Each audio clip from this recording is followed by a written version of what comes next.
上一集咧我哋答咗幾個題目啦，咁今集咧我再答其他題目。咁啊離婚嘅時間咧，財產分配中嘅物業安排。咁我身邊咧就係陳律師。你好，Simon。你好。咁我哋跟住落嚟問嘅問題啦。好，第一條咧就係問，如果男女一方其中一方咧就取到呢個同住管束權，咁係唔係佢可以獲得個物業權或者優先嘅居住權嘅咧？係喺呢一個處理呢個物業點樣處理嘅時候咧，咁法庭好多時都會考慮咧，離婚雙方啦，佢哋嘅需要啦，甚至無兒子女嘅需要嘅。咁樣所以咧，我哋就會話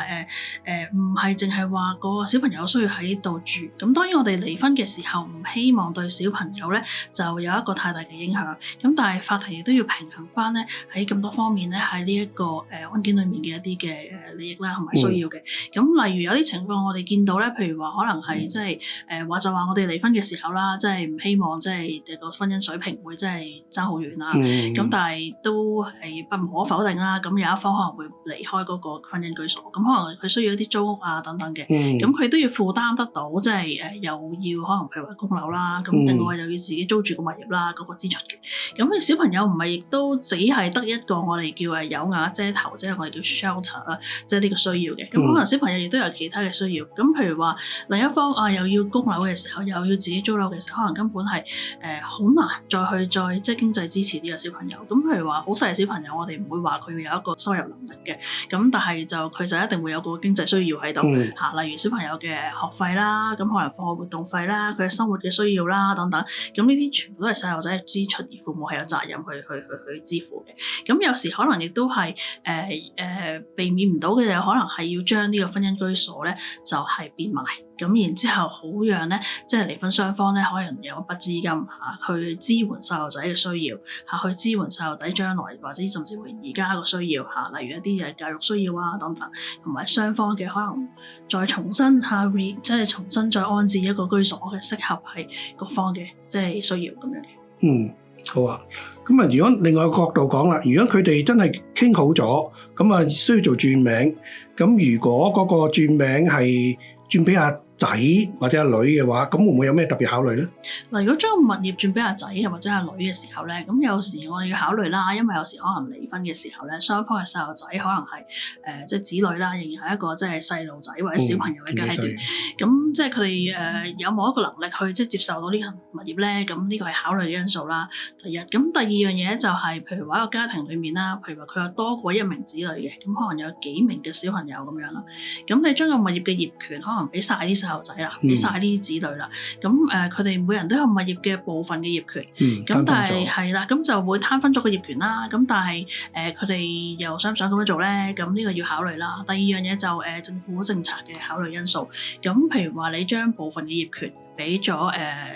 你嘅子女咁先算啦。咁有可能佢哋因為呢個部分嘅業權咧，申請唔到一啲政府嘅福利或者一啲嘅資助。咁喺今日情況之下，咁你都要考慮細路仔或者你嘅子女咧，願唔願意即係接受呢一個物業啦。影響深遠喎。係啦，無端端冇得申請公屋，或者第日冇得同老婆申請居屋添。係啦。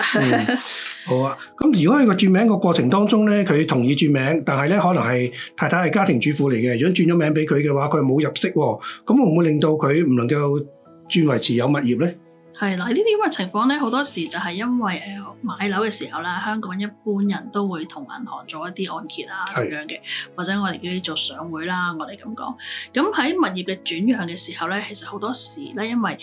我哋先要處理咗咧銀行嗰個即係問題先。咁當然如果你話離婚嘅時候有一方有足夠嘅現金可以還清咗銀行嘅欠款先嘅嗰個按揭欠款先，咁當然係唔存在一個問題啦。咁但係好多時個情況未必係咁樣嘅咁。有好多時咧就要考慮啦，咁物業轉名嘅時候係咪連呢一啲咁嘅債項都轉埋俾呢一位即係承接物業嘅一個即係個配偶咧？譬如個位甲方同乙方，甲方轉俾乙方咁樣啦。咁如果係嘅話咧，你就要考慮咧佢有冇能力啦乙方有冇能力咧去繼續去還款俾銀行咧，或者甚至無言嘅，如果係有冇機會，譬如話就算自己係個家庭主婦咁，先算係揾到啲擔保人啊等等等等咁嘅情況銀行有機會係要求你咧先清走嗰個舊嘅債務先啦，先至做個轉讓嘅咁呢個亦都係雙方要考慮嘅因素嚟嘅。你頭先講到話，即係咪將呢個債務轉過去，係咪可以唔轉過去都得㗎？好老實講啦，站喺銀行嘅角度嚟講咧，好多時咧，如果你話我將個債務轉過去俾對方嘅時候，其實因為基於咧之前你有啲銀行嘅數咧未找清，咁如果你要轉名嘅話，其實你都必須要處理咗即係銀行嘅欠款嘅問題先嚇，因為始終咧銀行咧個按揭契咧係一早已經係即係做咗喺度，亦都登記咗上田投廳亦都上到，咁佢嘅利益係會排喺你哋轉名手續之前。即係佢係有優先嘅，咁所以必須要處理咗銀行個問題先咯。